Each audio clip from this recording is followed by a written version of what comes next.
Você já se sentiu insignificante? Como se seus erros, suas fraquezas ou sua idade fossem um obstáculo para Deus usar sua vida?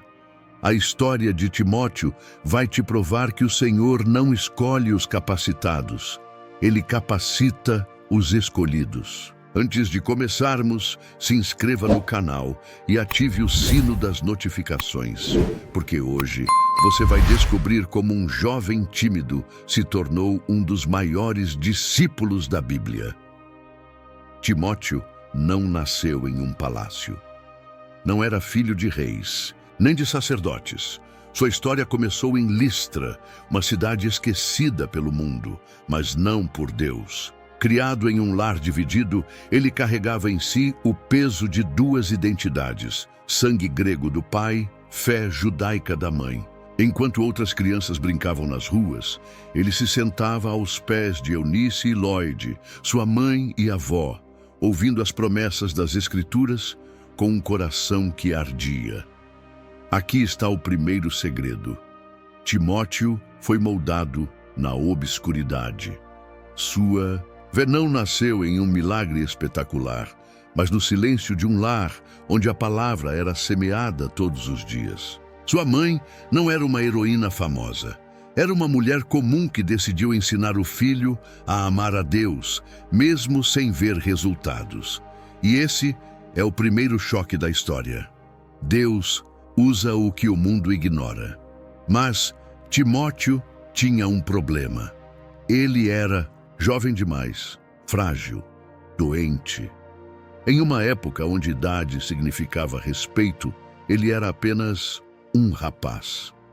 Se você já foi desacreditado por ser novo, ou viu que não tem experiência, essa parte vai te golpear. Porque Deus não viu um adolescente inseguro. Ele viu um líder em potencial. E então a virada, o chamado que ninguém esperava. Enquanto Timóteo ajudava sua mãe nas tarefas simples, um homem chegou a Listra. Seu nome, Paulo, o apóstolo perseguido. E em meio à multidão, algo inexplicável aconteceu. Os olhos do missionário se fixaram justamente naquele jovem quieto. Paulo não procurou os sábios, os fortes ou os ricos. Ele viu em Timóteo o que ninguém mais via. Uma fé genuína, pronta para ser despertada. Timóteo era um nada para o mundo, mas um tudo para Deus. Sua história prova que o Senhor não olha para seu passado, sua idade ou suas limitações. Ele olha para seu coração. E se você está assistindo a este vídeo, saiba, Deus também tem um propósito para a sua vida, mesmo que você não se sinta capaz. Quer descobrir o próximo passo da jornada de Timóteo? Então, não saia daí. O melhor está por vir. Deixe seu amém nos comentários se você acredita que Deus pode te usar e compartilhe este vídeo com alguém que precisa dessa mensagem. Era um dia como qualquer outro na pacata cidade de Listra. O sol escaldante brilhava sobre as ruas empoeiradas, onde os moradores seguiam suas rotinas diárias. Timóteo, como de costume, ajudava sua mãe Eunice nos afazeres domésticos, ouvindo atentamente enquanto ela lia passagens das Escrituras em voz alta. A vida seguia seu curso tranquilo, até que um rumor começou a se espalhar como fogo pela cidade pequena. Paulo, o famoso missionário, havia chegado a Listra acompanhado de Silas.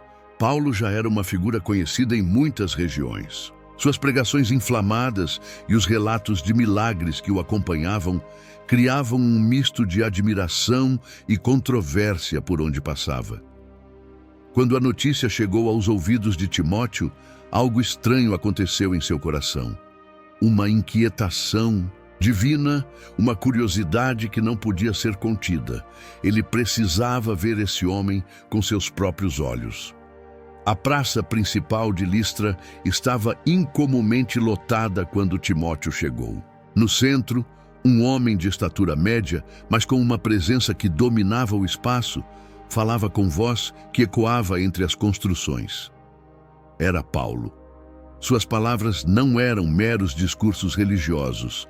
Eram flechas afiadas que atingiam o coração dos ouvintes. Ele falava de Jesus, o Messias, com uma convicção que fazia até os mais céticos hesitarem.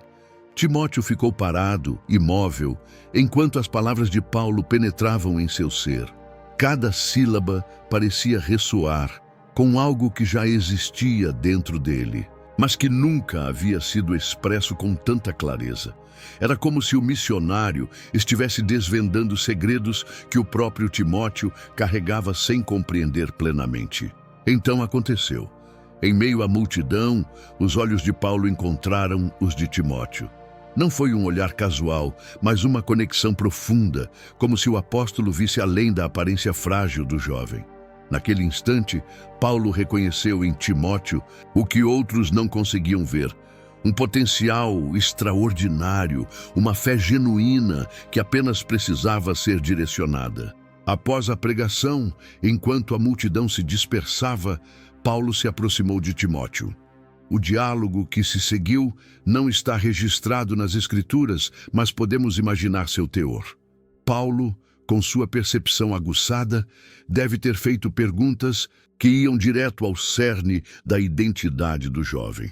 Timóteo, por sua vez, respondeu com a sinceridade e humildade que o caracterizavam. Aquele encontro casual na praça de Listra marcaria o início de uma jornada transformadora. Timóteo não sabia ainda, mas sua vida simples estava prestes a dar uma guinada radical. O chamado que ecoava em seu coração desde criança estava prestes a se tornar realidade, e Paulo seria o instrumento divino para essa transição. Naquela noite, deitado em sua cama, Timóteo não conseguia dormir. As palavras de Paulo ecoavam em sua mente, misturando-se às lições que aprendera com sua mãe e avó. Uma certeza começava a se formar em seu coração. Deus estava lhe mostrando um novo caminho, e ele precisava ter coragem para segui-lo.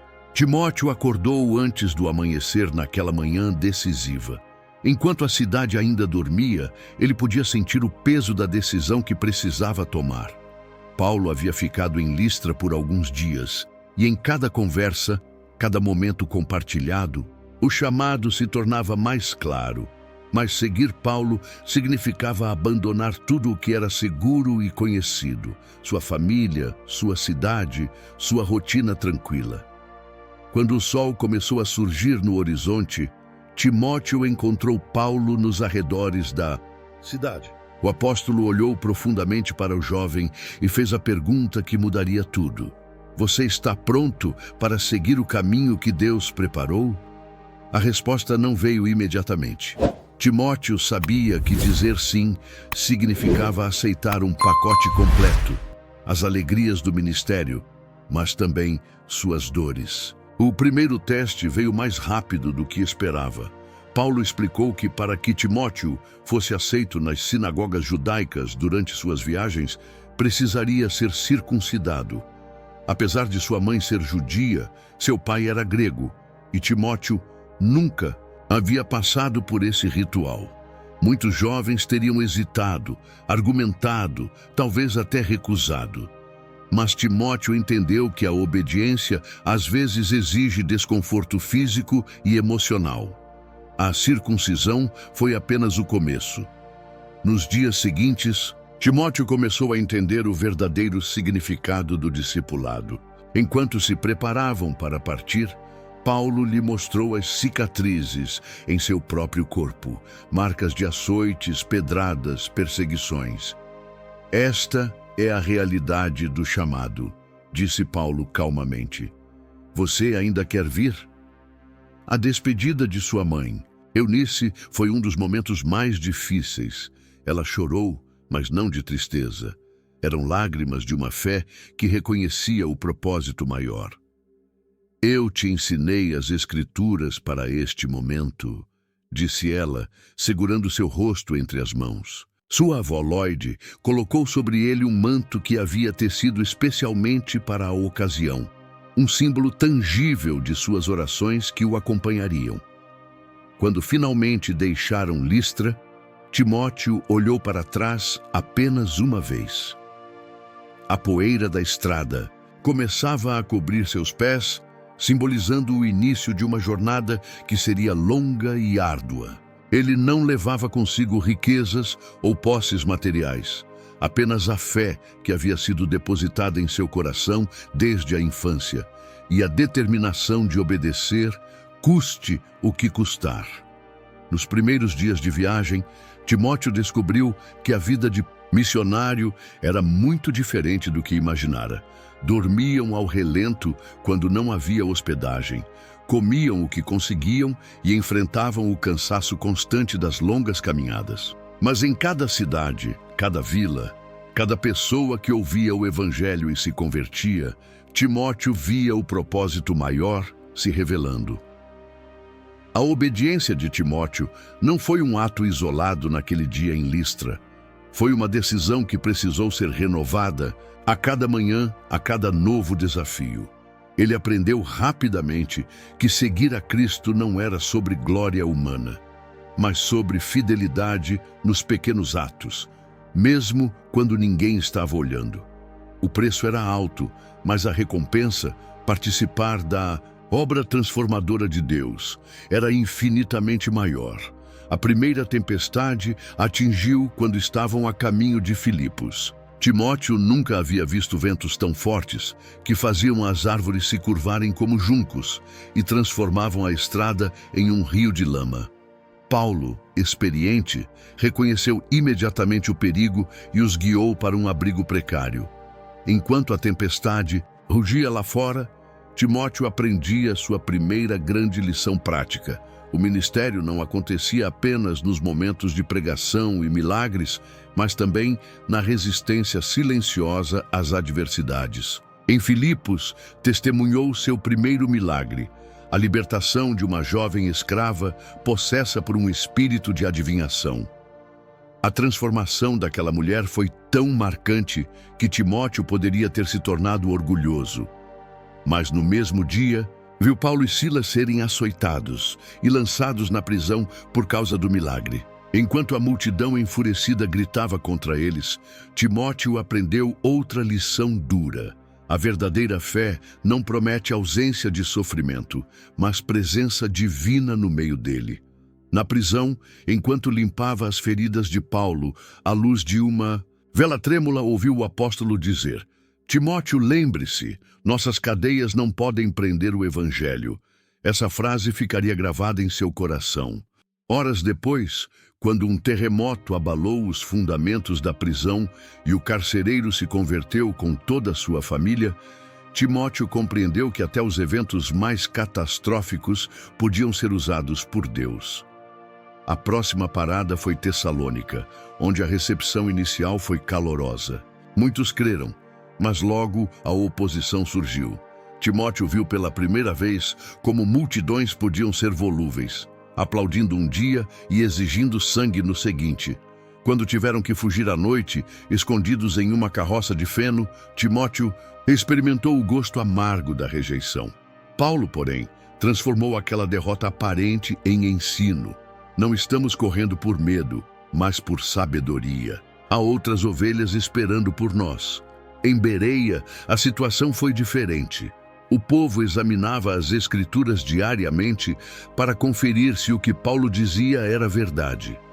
Timóteo admirou aquela atitude e decidiu que seria sempre seu método: fundamentar cada ensino na palavra, nunca em eloquência vazia. Mas mesmo ali, a perseguição os alcançou, ensinando-lhe que nem mesmo os lugares mais receptivos eram totalmente seguros. Cada cidade trazia novas lições. Em Corinto, aprenderam o ofício de fazer tendas para se sustentarem. Timóteo, acostumado aos estudos, teve que suar e desenvolver calos nas mãos. Descobriu que o ministério não era apenas espiritual, mas também prático. Em Éfeso, enfrentaram falsos mestres que distorciam o evangelho para ganho pessoal. Timóteo viu a paciência de Paulo ao corrigir com firmeza, mas sem aspereza. As viagens ensinaram a Timóteo sobre adaptabilidade. Em algumas cidades, eram recebidos como heróis, em outras, como criminosos. Aprendeu a pregar tanto para judeus piedosos em sinagogas, quanto para pagãos ignorantes em praças públicas. Descobriu que o evangelho era universal, mas os métodos precisavam ser contextualizados. Talvez a lição mais valiosa tenha sido sobre relacionamentos.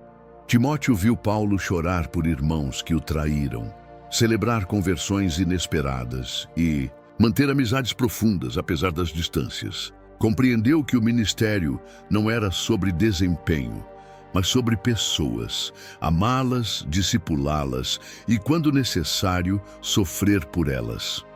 No final da primeira jornada missionária, Timóteo já não era o mesmo jovem inseguro que deixara Listra.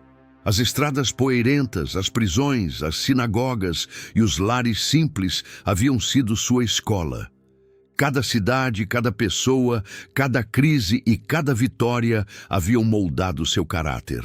Ele ainda tinha muito a aprender, mas agora sabia uma verdade fundamental. O discipulado não era teoria, era uma vida a ser vivida, um passo de cada vez, sempre na dependência de Deus. A cidade de Éfeso surgiu no horizonte como um colosso de mármore e agitação. Timóteo sentiu o peso da responsabilidade antes mesmo de colocar os pés dentro dos muros da cidade.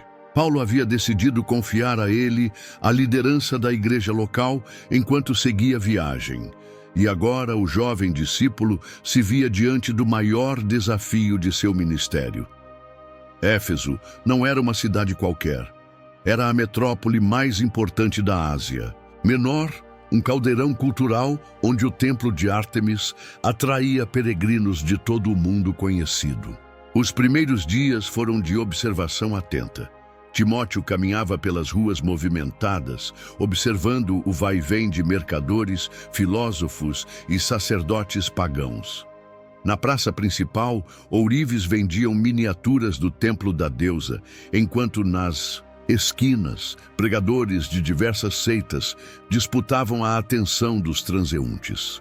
A igreja em Éfeso, embora estabelecida, enfrentava desafios complexos, falsos mestres infiltrando heresias, membros divididos por conflitos pessoais e a constante pressão de uma cultura que glorificava a imoralidade. Quando Paulo partiu, deixando Timóteo oficialmente no comando, os primeiros murmúrios começaram. Muito jovem, diziam alguns, inexperiente, cochichavam outros. Timóteo sentia o peso desses julgamentos, especialmente quando precisava corrigir homens mais velhos que ele na fé.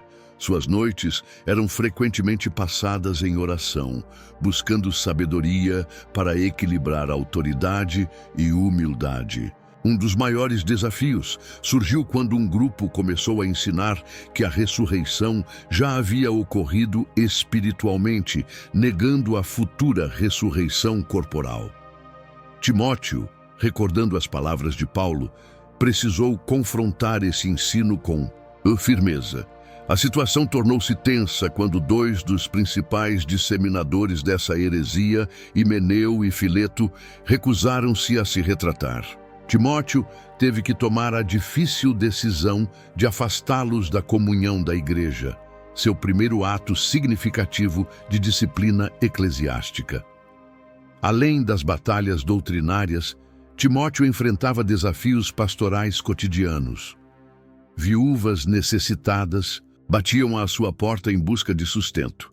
Casais jovens pediam conselhos para manter o casamento puro em uma cidade onde o culto a Ártemis incluía práticas imorais.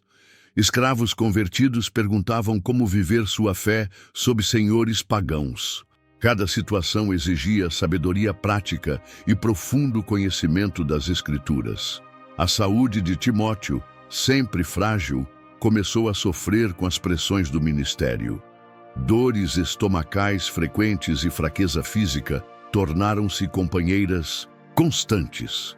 Foi nesse contexto que recebeu a primeira carta de Paulo, contendo conselhos pessoais que o marcaram profundamente. Não beba somente água, mas usa um pouco de vinho. por causa do teu estômago e das tuas frequentes enfermidades. Essa simples recomendação revelava o cuidado pastoral de Paulo por seu discípulo. Timóteo aprendeu gradualmente a lidar com as críticas e a solidão da liderança. Descobriu que pastorear não significava agradar a todos, mas ser fiel à verdade. Nas noites mais difíceis, quando a saudade de Paulo e a magnitude da tarefa pareciam esmagá-lo, ele se lembrava das palavras que ouvira na imposição de mãos. Não desprezeis o teu dom. Essas memórias o fortaleciam para continuar. Um dos momentos mais marcantes de seu ministério em Éfeso ocorreu quando um grupo de ourives, liderados por Demétrio, iniciou um tumulto contra os cristãos, acusando-os de ameaçar o culto a Ártemis. A multidão enfurecida invadiu o teatro, gritando por horas: "Grande é a Ártemis dos Efésios!" Timóteo, escondido entre os discípulos, viu em primeira mão o custo real do discipulado em uma cidade hostil.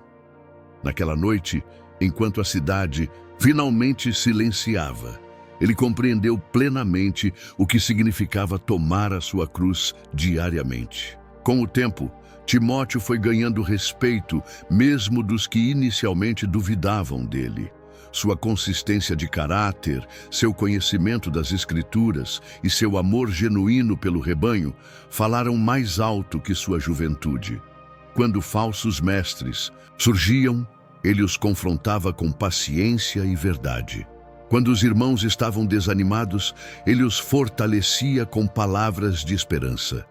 E quando a perseguição aumentava, ele lembrava a todos que sofrer por Cristo era um privilégio. Os anos em Éfeso transformaram Timóteo de um jovem discípulo em um pastor experiente. Ele havia aprendido que liderança não era sobre poder, mas sobre serviço. Não sobre eloquência, mas sobre integridade. A cidade que inicialmente lhe parecera um gigante indomável, tornara-se seu campo missionário, e as pessoas que antes lhe causavam temor tornaram-se sua família na fé.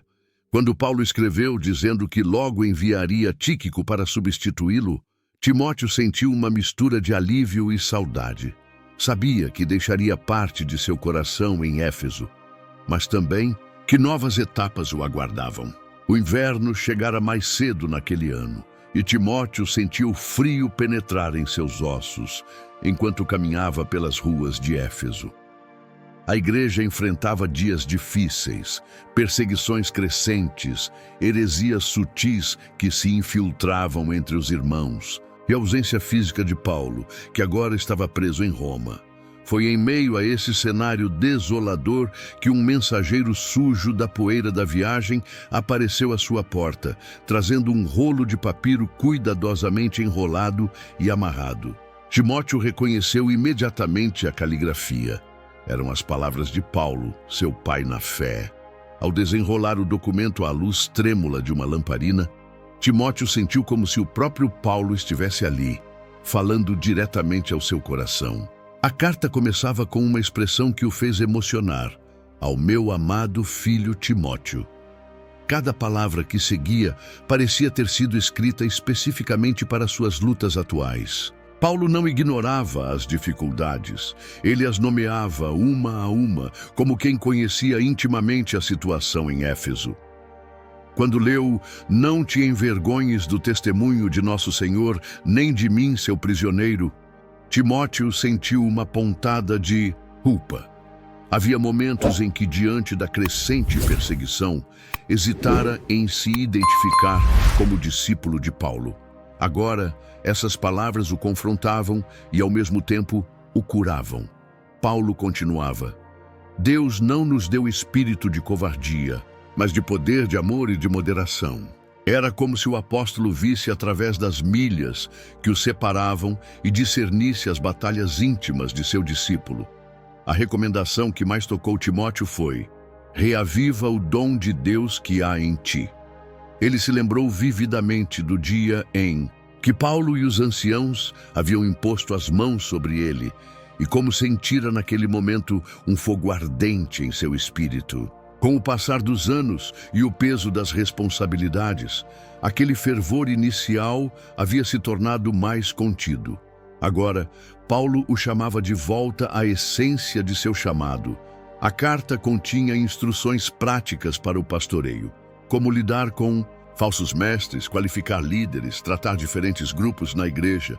Mas o que mais fortaleceu Timóteo foram as lembranças pessoais que Paulo incluiu. Lembro-me da tua fé não fingida, que primeiro habitou em tua avó Lóide e em tua mãe Eunice, e estou certo de que também habita em ti. Essas palavras fizeram Timóteo voltar às suas raízes, àquela fé simples que aprendera aos pés de sua mãe. Paulo não poupava advertências solenes. Pregue a palavra, inste a tempo e fora de tempo, redargua, repreenda, exorte com toda a longanimidade e doutrina.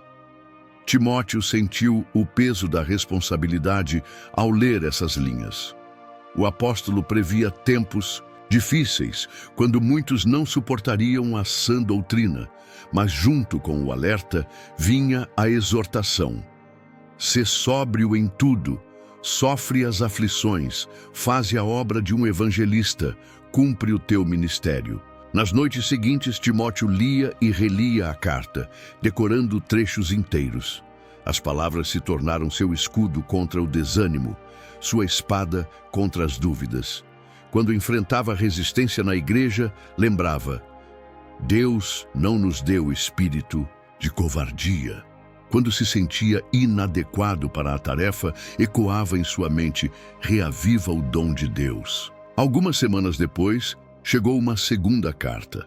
Desta vez, o tom era ainda mais pessoal e urgente. Paulo parecia pressentir que seu fim estava próximo. Combati o bom combate, completei a carreira, guardei a fé. Timóteo chorou ao imaginar seu mentor envelhecido e acorrentado na masmorra romana. Mas no meio da tristeza havia um chamado claro: procura vir ter comigo depressa. A última parte da carta continha pedidos pessoais que revelavam a intimidade entre eles. Traze, quando vieres, a capa que deixei em Troade, em casa de Carpo, e os livros, principalmente os pergaminhos. Esses detalhes humanos tocavam Timóteo profundamente. Mesmo na iminência do martírio, Paulo continuava sendo o mesmo homem meticuloso que ele conhecera anos atrás. As cartas se tornaram o esteio de Timóteo nos meses seguintes. Ele as lia publicamente para a igreja em Éfeso, e os irmãos eram fortalecidos. Quando finalmente partiu para Roma, levava consigo não apenas a capa e os pergaminhos que Paulo pedira, mas também as palavras que haviam reacendido seu chamado. Cada sílaba estava gravada em seu coração, pronta para sustentá-lo nos desafios que ainda viriam. Pois Timóteo sabia que, embora Paulo logo partiria desta vida, o legado de seu ensino continuaria vivo através daqueles que, como ele, haviam aprendido a amar e guardar a fé. A estrada para Roma parecia mais longa do que nunca. Timóteo caminhava com passos firmes, mas o coração pesado, carregando a capa e os pergaminhos que Paulo tanto ansiava. A cada milha percorrida, suas memórias se avolumavam. O primeiro, encontro em Listra, as viagens missionárias, os desafios em Éfeso. Agora seguia para um reencontro que sabia ser o último. A cidade eterna surgiu no horizonte sob um céu chumbo. Suas muralhas imponentes, testemunhas silenciosas do destino que aguardava seu pai espiritual. Ao chegar à prisão, o ar úmido e fétido das masmorras romanas lhe arrancou lágrimas involuntárias. Quando seus olhos se ajustaram à penumbra, viu Paulo, envelhecido além dos anos, as marcas do sofrimento gravadas em seu rosto, mas com os mesmos olhos cheios de fogo que Timóteo lembrava tão bem. O abraço que se seguiu durou longos minutos, sem palavras necessárias. Nos dias seguintes, Timóteo tornou-se visitante constante da cela escura, levando comida, transmitindo notícias das igrejas e, principalmente, ouvindo. Paulo falava com urgência, como quem sabe que o tempo é curto. Revisava doutrinas essenciais, dava conselhos finais sobre o pastoreio, contava histórias que Timóteo nunca ouvira. Nas noites mais tranquilas, quando os guardas permitiam, Timóteo lia os pergaminhos para o apóstolo, trechos das Escrituras que ambos amavam. Em certa ocasião, ao chegar ao Salmo 23, Paulo interrompeu a leitura e disse com voz serena: Timóteo, lembre-se sempre, mesmo no vale da sombra da morte, ele está conosco. O dia da execução chegou mais rápido do que Timóteo esperava. A sentença foi proferida sem cerimônia. Paulo seria decapitado por ordem de Nero. No último encontro, o apóstolo, já acorrentado para o caminho final, entregou a Timóteo um pequeno rolo contendo suas últimas palavras. Guarde isso, disse ele, e passe adiante o que recebeu de mim na presença de muitas testemunhas. Quando os soldados romanos o levaram, Timóteo permaneceu de pé, imóvel, até que a figura querida desapareceu na curva da Via Ostiense. Nos anos que se seguiram, Timóteo cumpriu fielmente o encargo recebido. Voltou a Éfeso, onde continuou a liderar a igreja com a sabedoria acumulada em décadas de ministério. As cartas de Paulo, agora suas relíquias mais preciosas, eram lidas e relidas, suas palavras ecoando em cada sermão, cada conselho pastoral. Timóteo tornou-se o elo vivo entre a geração apostólica e as igrejas que floresciam por todo o império. A perseguição aos cristãos intensificou-se nos anos seguintes. Timóteo, já de cabelos grisalhos, enfrentou-a com a mesma coragem que aprendera com Paulo. Quando preso e levado perante as autoridades, sua defesa simples do Evangelho conquistou até mesmo alguns de seus acusadores. Segundo a tradição, seu fim veio durante uma festa pagã em Éfeso, quando se recusou a participar dos sacrifícios aos ídolos. Espancado e arrastado pelas ruas, suas últimas palavras foram de perdão para os agressores. Mas a história de Timóteo não terminou ali. Sua vida tornou-se um modelo para gerações futuras de discípulos, não por feitos espetaculares, mas por fidelidade constante. Os jovens pastores que ele mesmo treinara levaram adiante o mesmo ensino que recebera de Paulo. As igrejas que fundou ou fortaleceu continuaram a crescer mesmo após sua morte.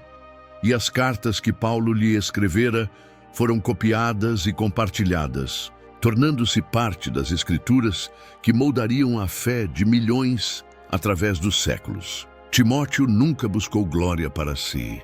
Viveu como ponte entre duas eras, como discípulo que se tornou mestre sem jamais deixar de ser aprendiz. Sua jornada, desde os dias simples em Listra até o martírio em Éfeso, provou que Deus não chama os capacitados, mas capacita os chamados. E assim, o jovem tímido que um dia duvidara de si mesmo tornou-se, na economia divina, um dos alicerces silenciosos sobre os quais a igreja foi edificada. Seu legado não está em monumentos de pedra, mas nas vidas transformadas pelo mesmo Evangelho que ele guardou fielmente até o fim.